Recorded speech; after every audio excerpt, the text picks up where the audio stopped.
Il primo degli emendamenti presentati sul decreto 162 si occupa del G8, un evento internazionale che sta acquisendo una valenza di rifondazione delle relazioni tra gli Stati in vista della soluzione dei problemi o del tentativo di soluzione dei problemi ambientali, economici. E sarà il primo G8 a luglio in Sardegna, in Italia, all'isola della Maddalena, che vedrà operativo il nuovo Presidente degli Stati Uniti, Barack Obama.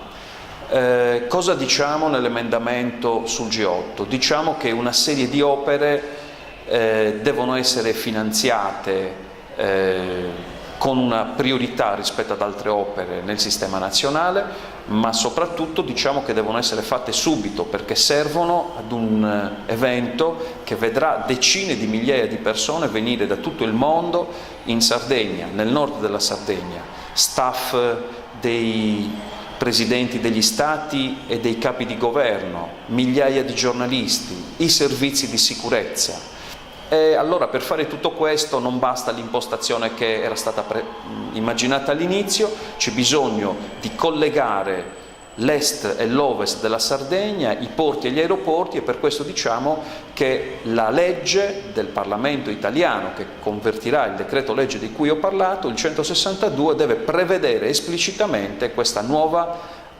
opera, che è la strada a 4 corsie che parte da Sassari e arriva ad Olbia, collegando tutto il nord della Sardegna, i porti e gli aeroporti Alghero, Olbia e Porto Torres.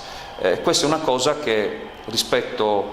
a quanto sta facendo il governo, riprogrammando unilateralmente i fondi per il Mezzogiorno, è necessario fare con un atto del Parlamento nazionale. Ed ancora di più, tutto il G8 non può essere pagato con i fondi per il Mezzogiorno riservati alla Sardegna, c'è bisogno di una solidarietà nazionale e quindi riteniamo che 111 milioni di euro debbano essere coperti dai fondi che vanno presi non da quello destinato alla Sardegna, ma quello che è destinato a tutte le regioni in ritardo di sviluppo dell'Italia. Mi sembra una cosa di giustizia.